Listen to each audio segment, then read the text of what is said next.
On va découvrir ensemble comment la discipline peut te rendre totalement libre. Tu sais, c'est marrant. On a tous grandi avec cette idée que la liberté, c'est faire ce qu'on veut, quand on veut.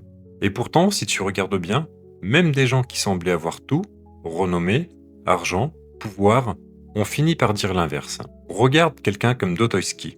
Le mec a connu la prison, les travaux forcés, la vraie absence de liberté. Et quand il en est sorti, il disait que la pire prison n'était pas celle que tu vois autour de toi, mais celle que tu transportes dans ta tête. Il parlait de ces moments où c'est ton impulsion qui décide à ta place, ton envie immédiate, ton besoin d'être validé. Là, tu réalises que même en étant dehors, tu peux être prisonnier. Tu t'es déjà demandé pourquoi Marc Aurèle, qui était littéralement l'homme le plus puissant de son époque, écrivait dans ses pensées comme s'il se débattait avec lui-même. Le gars pouvait tout ordonner, il commandait des armées entières. Et pourtant, il passait son temps à se rappeler qu'il devait rester maître de lui-même. Il disait que si tu n'es pas capable de contrôler ton propre esprit, tu ne contrôles rien du tout. Et bizarrement, ça te parle. Parce que toi aussi tu connais ce moment où tu te dis « je fais ce que je veux ». Mais au fond, tu sens que ce n'est pas toi qui décides vraiment. On ne s'en rend pas compte, mais souvent ce qu'on appelle liberté ressemble plutôt à une série de petites dépendances déguisées. Tu scrolles quand t'es stressé, tu manges n'importe quoi quand t'es triste, tu procrastines quand t'as peur de faire mal, et tu te dis c'est ton choix. Alors que non, ce sont juste tes émotions qui tiennent le volant. Et le pire, c'est qu'on le sait. On sait très bien ce moment où tu perds le contrôle. Ce moment où on se dit je me rattraperai demain. Mais demain arrive et c'est la même histoire. Tu vois, Sénèque disait que personne n'est libre s'il n'est pas maître de lui-même. C'est une phrase qu'on entend, qu'on trouve jolie, mais quand tu la vis réellement, elle te gifle. C'est là que tu te reconnais. Dans ces journées où tu te réveilles en mode « aujourd'hui je suis libre, je fais ce que je veux ». Et au final, tu fais tout, sauf ce que tu avais décidé la veille. Tu t'en veux, tu te dis que tu n'as pas de discipline. Mais en réalité, le problème est bien plus profond. Tu penses que la liberté, c'est l'absence de contraintes. Alors qu'en fait, comme le disait Épictète, la vraie liberté, c'est d'être capable de choisir son action, même quand elle est difficile. Et c'est ça qui change tout. Parce qu'en vérité, ce n'est pas le monde qui t'enchaîne, c'est ton incapacité à dire non à ce qui t'affaiblit. Tu connais ce moment où tu n'arrives plus à te concentrer plus de 10 minutes, où tu sais que tu devrais avancer sur un truc important, mais ton cerveau te glisse un « juste une seconde, je vais vérifier un truc ». Ce n'est pas de la liberté, c'est de la fuite, du confort déguisé. Et plus tu y cèdes, plus tu t'éloignes de la vie que tu veux vraiment. C'est drôle, parce que plus tu recherches la liberté immédiate, plus tu t'enfonces dans une prison invisible. Une prison douce, confortable, mais c'est une prison quand même. Pourtant, dès que tu commences à te discipliner, même un peu, tu changes un truc. Tu sens quelque chose changer. Tu sens une espèce de clarté, de force. Comme si tu reprenais le volant de ta propre tête. C'est pas une réponse magique, c'est une combinaison de choses. Comprendre ce qui te contrôle, comprendre ce que tu fuis, comprendre pourquoi l'effort te fait peur. Et surtout comprendre que la liberté sans maîtrise, c'est un mythe. L'idée n'est pas de devenir un militaire de ta propre vie, ni de t'interdire tout plaisir. Que non. L'idée, c'est de reprendre ton pouvoir, de redevenir l'auteur, pas le spectateur. Et ça commence par une réalisation simple, mais brutale. Tant que tu te laisses guider par tes impulsions, tu n'es pas libre. Tu es juste confortable. Et le confort, c'est rarement le chemin de ceux qui construisent quelque chose de grand. Si tu veux être libre, vraiment libre, le premier pas, c'est d'arrêter de confondre liberté et facilité. Parce que la vraie liberté, elle commence exactement là où tu décides enfin de reprendre ta vie en main. Et ça, c'est beaucoup plus puissant que tout ce que tu croyais jusque-là. Si tu te reconnais dans ce qu'on a déjà dit, prends un instant pour laisser un like et t'abonner. Je te remercie. Tu sais ce qui m'a toujours frappé? C'est ce mythe de la motivation. On nous l'a vendu comme si c'était le carburant de toutes les réussites. Comme si chaque personne qui a réussi avait passé sa vie à se lever avec du feu dans les yeux. Mais si tu regardes un petit peu en coulisses, c'est pas ça du tout.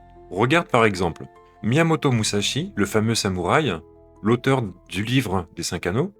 Le mec a gagné plus de 60 duels, dont certains contre plusieurs adversaires à la fois. Tu crois qu'il était motivé chaque matin?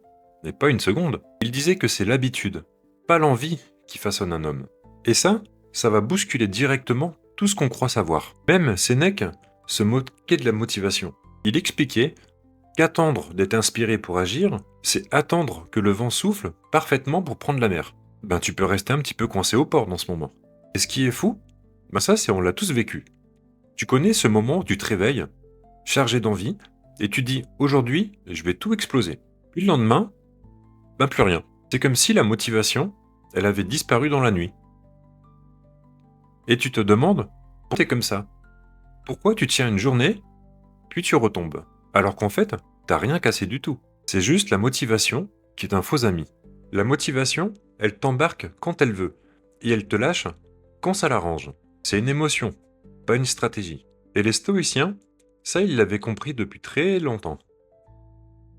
Eux, ils parlaient de proairesis, cette capacité intérieure à agir selon ce que tu décides, pas selon ce que tu ressens.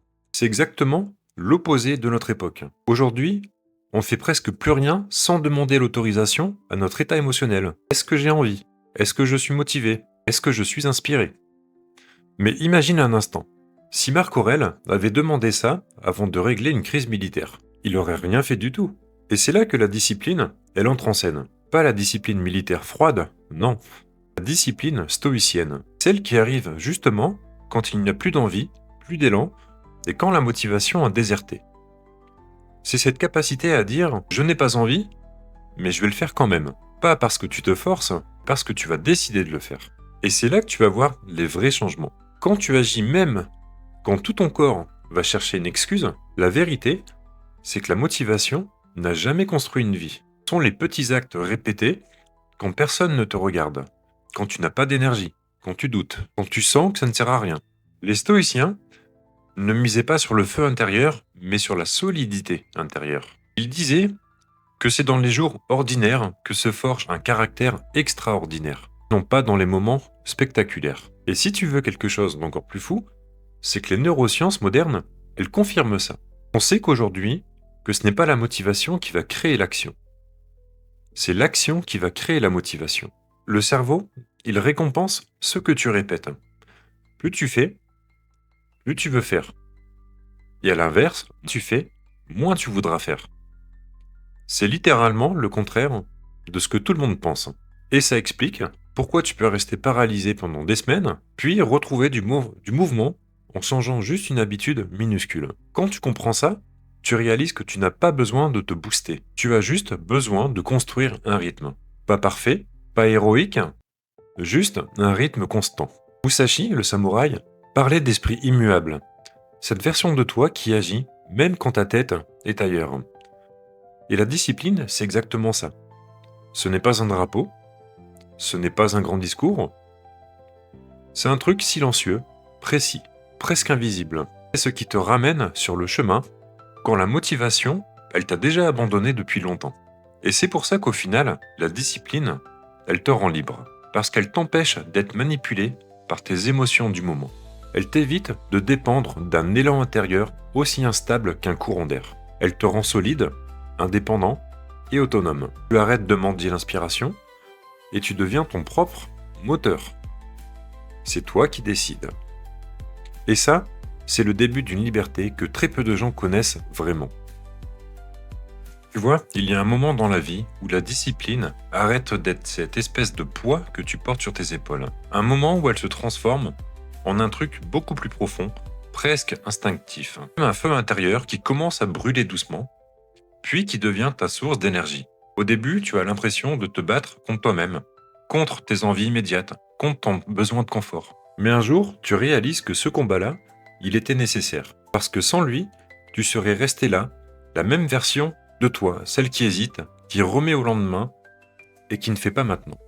Ce feu-là, beaucoup de personnes l'ont décrit avant nous.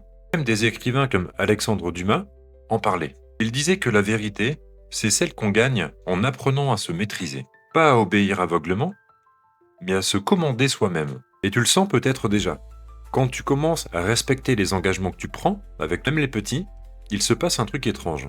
Tu te mets à te faire confiance. C'est comme si ton cerveau te chuchotait « Tiens, pour une fois tu tiens parole ». Et ça te donne une force que tu ne connaissais pas. Ce qui est intéressant, c'est que plus tu répètes ces petites victoires silencieuses, plus elles s'accumulent comme des briques que tu empiles sans t'en rendre compte. Au début, tu ne vois rien. Tu te dis que ça sert à rien, que c'est trop lent. Mais un matin, tu te réveilles et tu te rends compte que tu es devenu quelqu'un d'autre. Pas complètement transformé, mais différent, plus clair, plus solide, plus capable de gérer. Et ça, c'est une sensation qui n'a rien à voir avec la motivation.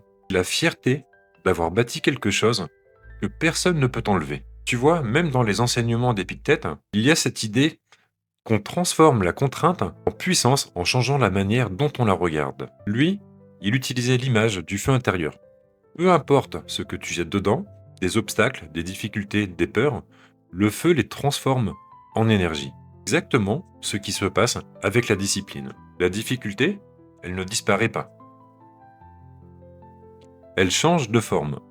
Ce qui te freinait hier devient l'essence de ce qui t'avance aujourd'hui. Et c'est là que ça devient intéressant. Parce que tu vas commencer à remarquer que ce que tu appelais contrainte n'en est pas une. La routine, la rigueur, l'effort, avant tu les voyais comme des murs. Mais plus tu avances, plus tu vois qu'ils te servent de structure. Ils t'empêchent de t'effondrer. C'est comme les fondations d'une maison. Ça n'est pas la partie la plus sexy, mais c'est ce qui te fait tenir tout le reste. Tu n'es plus en train de lutter contre toi,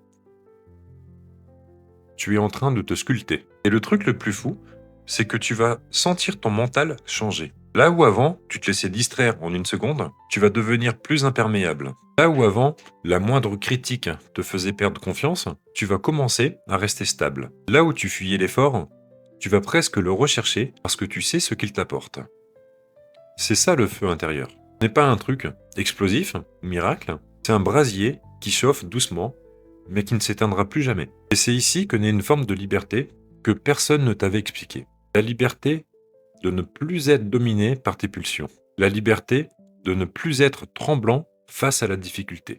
La liberté de pouvoir te dire « je sais comment me gérer ».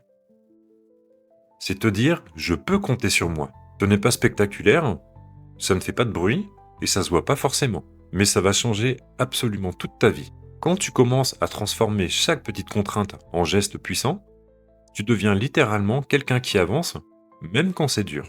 Et ça, c'est la marque des personnes solides. Des personnes qui un jour se réveillent en se rendant compte qu'elles n'ont pas gagné une discipline. Elles ont gagné une liberté intérieure.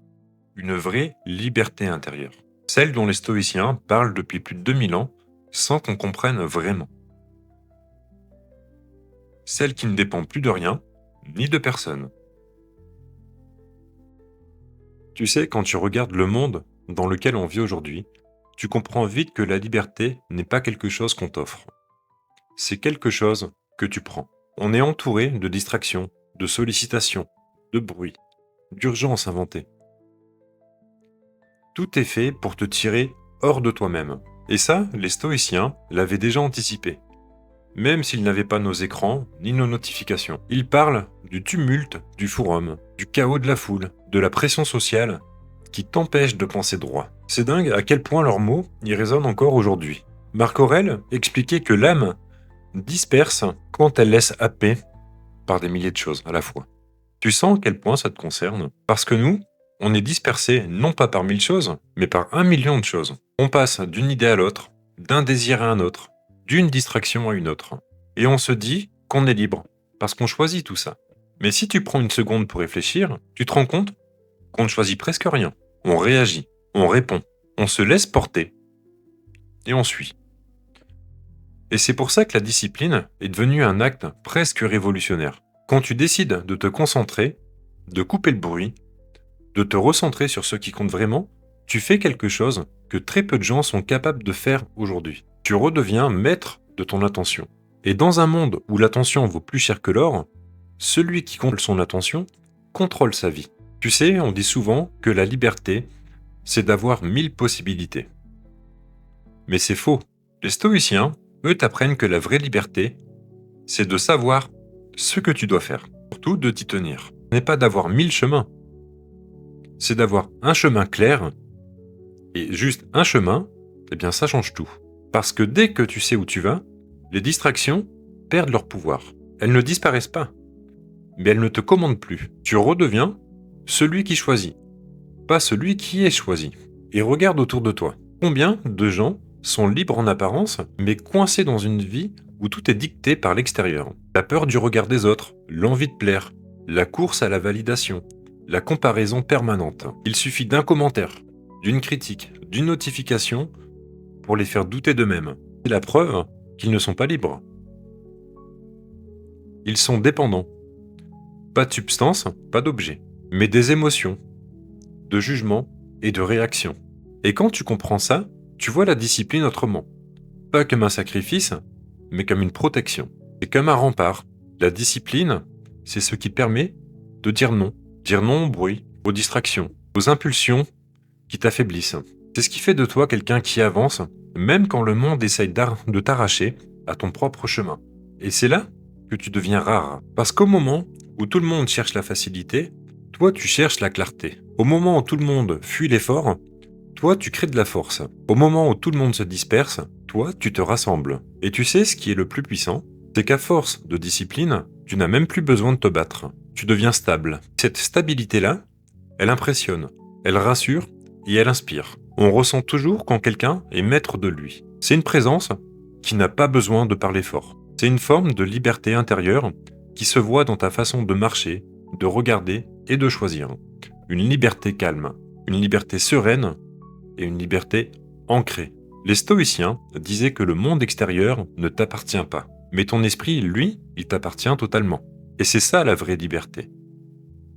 Pas celle qu'on te vend, pas celle qu'on t'a apprise, pas celle qu'on t'a fait croire. La vraie liberté, celle qui commence quand tu arrêtes de laisser l'extérieur dicter l'intérieur. Celle qui te donne la possibilité de rester toi, même dans le chaos. Celle qui ne s'achète pas, qui ne se montre pas, mais qui se ressent profondément. Tu deviens libre quand tu n'as plus besoin que les choses soient faciles pour avancer. Tu deviens libre quand tu peux résister à ce que le monde succombe.